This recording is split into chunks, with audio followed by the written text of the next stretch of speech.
All right, guys. We are going to be covering lesson 7.1 today. In your notebook, it says lesson 7.1 day 1 and then day 2, but we're actually doing both of those today. And it should not be too bad. So if you take a look at the first box right here with the equation, we're going to be working on exponential functions. The general equation for this that everything will kind of be in the form of looks like this. F of x equals, and then a times b, and then raised up to x as an exponent. So this is kind of the general form that we're going to be working with today. And then I'm going to let you know what a and b and x stand for, and then we'll kind of talk about, okay, what does a growth situation look like versus a decay situation look like? Okay, we've talked about linear equations, we've talked about quadratic equations, and we're kind of just switching gears now in chapter 7 to talk about exponential equations. The a, right here, this is a constant. And constant means that that's just a number that does not change ever. And that constant, a, is always going to be greater than 0 no matter the situation over here, whether it's growth or decay. But the b, on the other hand, it's a constant as well. All right, this is the base. It's constant as well, but the b value will change in a growth situation versus a decay situation. So I'll point that out over here. And then the x up here is the exponent. This is your variable. So remember, variable is the thing that changes. So this is where you're going to try different exponents. Like you could plug in 1, you could plug in 2, but you're plugging it up here and for the exponent rather than any of the things in the bottom, like the a or the b. So a couple of things. Growth is going to be over here in this box. All right, so this is going to be my growth situation. Whereas over here on the right-hand side, this box, we're going to talk about decay. So when you are dealing with growth, your b value is going to be bigger than 1. All right, so I want you to point out over here that your b is going to be larger than 1. And then when you graph an exponential growth situation, your graph will look like this. So if you draw in your x and your y axis, the graph ends up looking like this. And so you can see that from left to right, if you follow your finger, you follow the graph with a pen, it's increasing and increasing and increasing. So that's why it's called growth. The other thing that you'll notice about this is that the x-axis, that green graph line that I drew, never ever hits this x-axis at all. So make sure that when you draw yours, that you can get really, really close to it like mine does, but you never actually want it to hit this x-axis line. And the reason being is that x-axis is called an asymptote. So up here I want you to write that the x-axis is an asymptote. And asymptote means that it gets really, really close to that thing, like the x-axis, but it's never actually going to hit it. Now, in a decay situation, the only thing that's different is that instead of b being bigger, oh my gosh, I wrote 0 over there. This should be 1, guys, sorry. b should be greater than 1. If b is bigger than 1, it's growth. If it's not bigger than 1, if b is between 0 and 1, like that, then it's going to be a decay situation, and the graph looks slightly different. So if you look at the graph of a decay, if that b value right here is between 0 and 1, so like 0.5 or 0.8 or 0.2, something like that, then your graph is going to be more like this. So it's going to start up, but it's going to go down, down, down, down, down, and again, it's going to get really, really close to that x-axis, but it's never going to hit it. So make sure that when you draw your graph that it never hits the x-axis.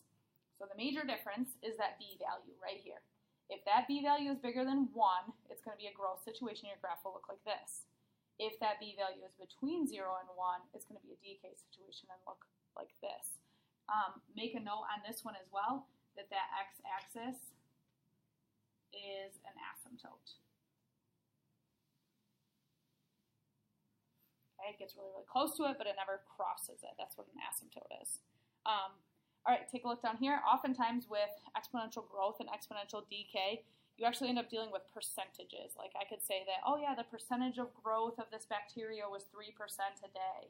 Or I could say something like, I started with this amount of money and it started decreasing in value, decrease in value by 1% each year or something like that.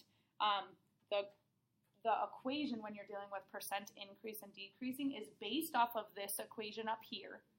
But when you're dealing with percents, when we go to put that into an equation, we have to turn it into a decimal, so it just changes things a little bit.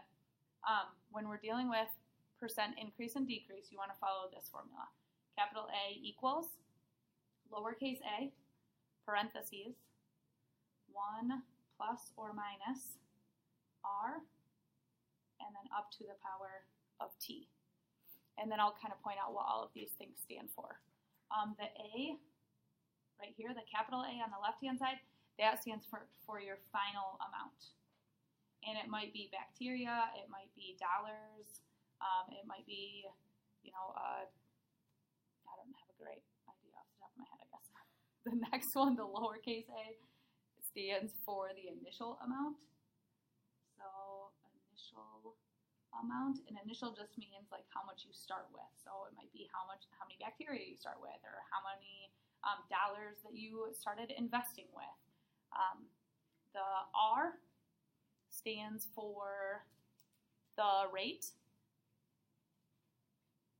and this would be this is like your percentage. So I'm going to put a percent sign in parentheses there. So this is your rate, your percentage rate. And depending on whether it's a growth problem or a decay problem, that's where your plus and minus is going to come into handy here. So I want you to circle the plus and minus sign. Draw an arrow off of that. You use the plus sign if it's a growth problem. But you use the minus sign if it's a decay problem. Because if it's growing, it's going to get bigger and bigger and bigger, so we need to add. But if it's getting smaller and smaller and smaller in a decay situation, then we need a minus sign in the problem. So you're either going to be using a plus or a minus. And then up top, the T up here, this stands for the time. And sometimes that's time in years, sometimes it's time in months. It just depends on the situation. All right, so for the first part of this and for the first part of your homework, you just have to be able to look at a problem and tell whether it's growth or decay, and then do the graph of it. So if you take a look, the only thing that matters is that B number. That B number is what has the exponent. So for us right here, my B number is 1.5. All right, so because my B number is 1.5, the number that has the exponent, I look up here. If B is bigger than 1, which it is for me, it's going to be a growth. If it's between 0 and 1, it's going to be decay. Well, the number 1.5 is definitely bigger than 1, so I would say that this is a growth problem. Okay. If you want to make yourself a little note and write since 1.5 is bigger than 1, you can do that to kind of help yourself out. The graph of it is going to come from your calculator. So if you, on your graphing calculator, if you don't have one, you can pause the video and go grab one. Make sure you put your keys or your ID or your phone in the pocket there, please. Go to your y equals button. Once you're at your y equals, go ahead and type in the equation that was given to us. It was 1.5. Up to the x power, you'll have to use your caret key, and then type in your x, which is right underneath of mode. If you need to drop back down, you can arrow to the right, and it'll bring you back down from the exponent. So that's my equation, 1.5 to the x power. Then I can go ahead and graph it. All right, so this is what my graph looks like, and I just need to sketch that in now. It doesn't need to be perfect, but you'll notice that this line gets really, really close, and I just need to know that it's never going to hit that x-axis because the x-axis is an asymptote. So I need to be careful when I draw my graph, and then I need to make it go up like that. So I'm just going to sketch this in real quick. Doesn't have to be perfect.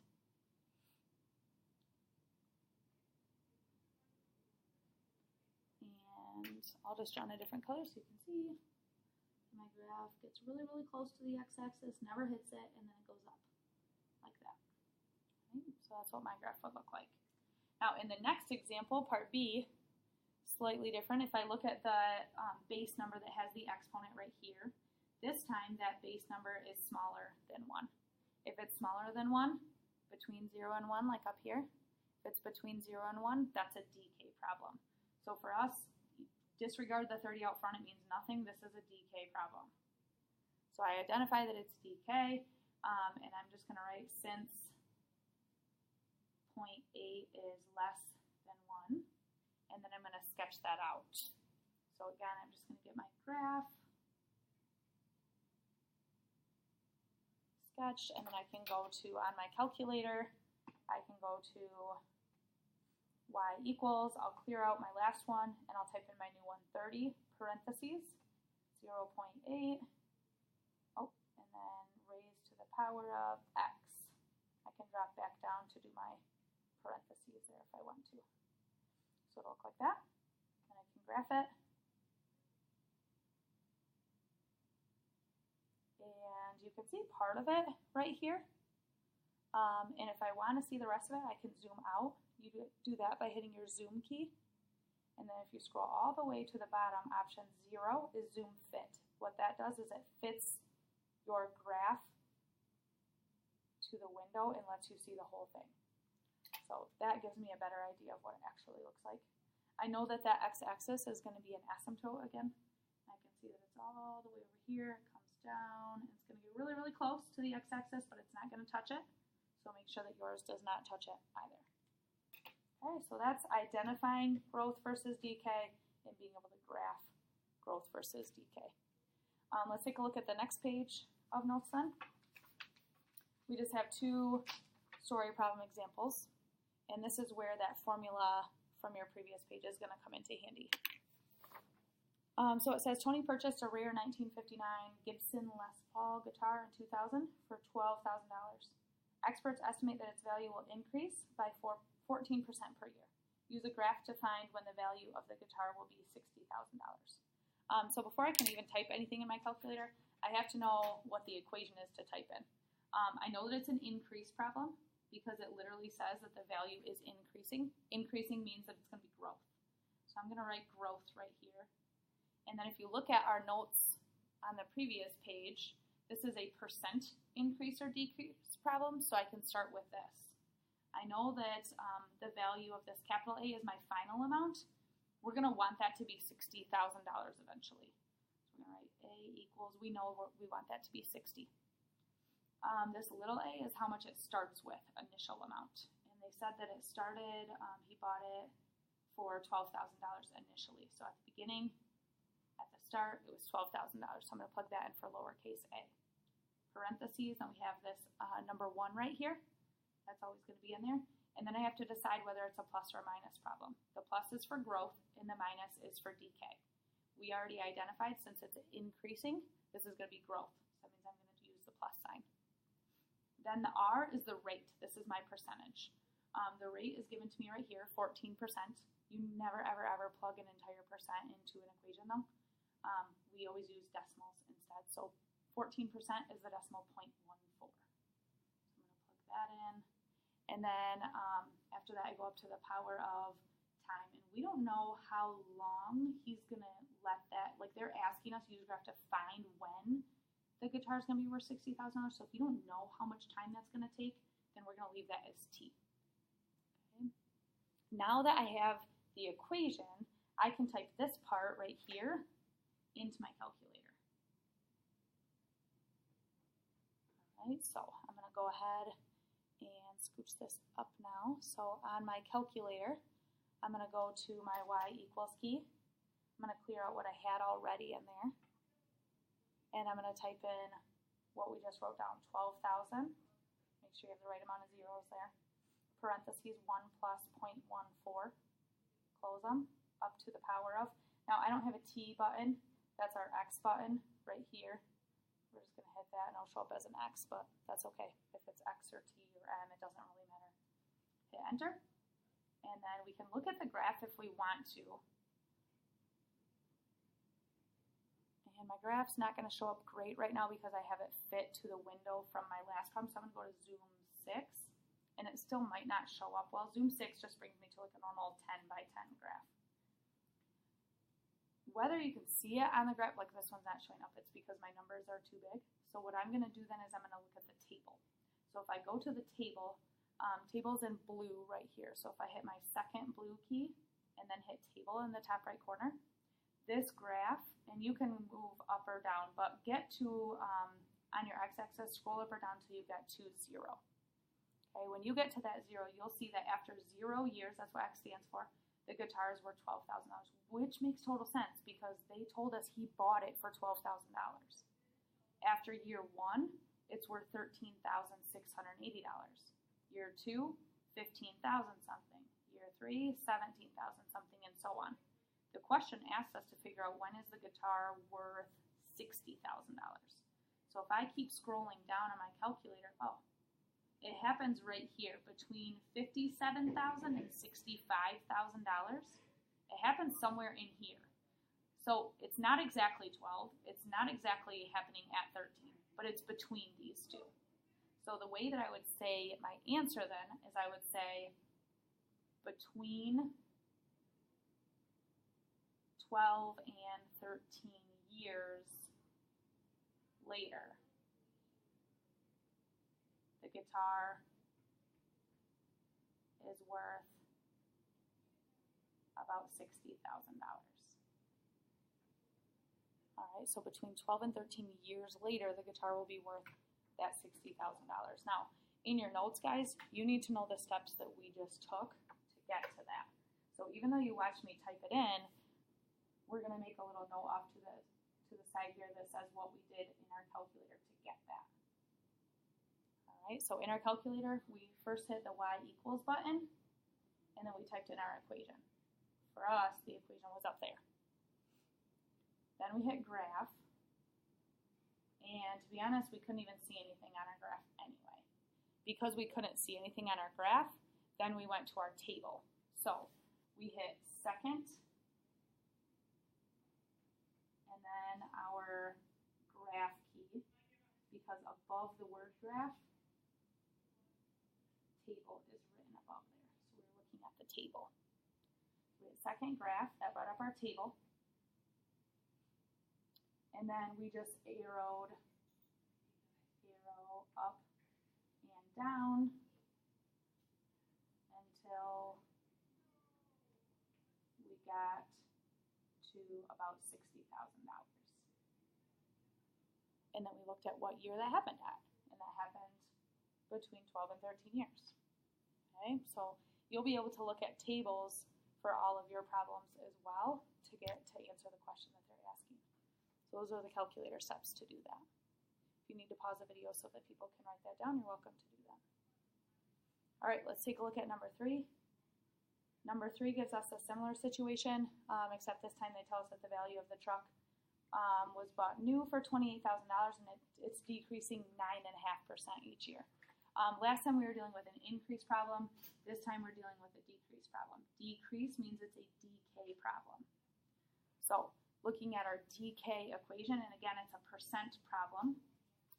So I'm going to look at my decay equation. So I have to take my A equals, capital A equals, my lowercase a.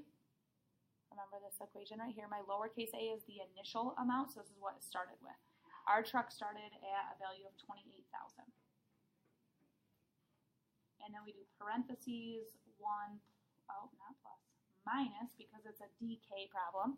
So if you look up here, you're choosing between the plus and the minus sign. Plus is for growth, minus is for decay. We have decay right now. And then you do your rate. Our rate is our percentage. 9.5%, if you move that decimal over twice, 9.5, 2 times to the left, that would be 0.095 as a decimal. And then you do up to the power of t for time. In this one, again, it says we're trying to figure out when the value is going to fall to $5,000. So again, we're trying to figure out how much time that takes, so we don't know what t is right now. We're going to follow those same exact calculator steps. I'm not going to rewrite the steps again. So if you take a look at your calculator, go to your y equals button, clear out what's in there. We're going to type in our new equation, which is 28,000. Parentheses 1 minus 0.095, close your parentheses, up to the power of, and then do your x key. Okay, enter. You can try to look at the graph if you want to. I'm on a normal 10 by 10 window right now, so because I'm dealing with numbers like 28,000, I'm probably not going to see anything, and nothing shows up here. So once I do that, then I can go to the table. So hit second and then your graph key again, and I can scroll back to the beginning where my x is 0. So at the beginning, the truck is worth $28,000. After 1 year, 25,000-ish. After 2 years, 22,000. After 3, 20,000, and so on. The question asked when it was going to fall to about $5,000. So I'm going to scroll down until I get to about $5,000. Okay, and it looks like it's happening between 5,130 and 4,643. So between these two between these two numbers would be 5,000. That means between these 2 years, 17 and 18, is when that would occur. So the way that I write my answer then is I say between 17 and 18 years later, the truck is worth $5,000. All right, so your homework problems will be really similar to a couple of these story problems, but then also just flat out identifying growth and decay and sketching the graphs of those. If you need to rewind or go back to anything, you're welcome to do that. I'll keep the video in our Chapter 7 folder for you guys. Okay, I hope you guys have a great rest of your day, and I will see you back at school tomorrow.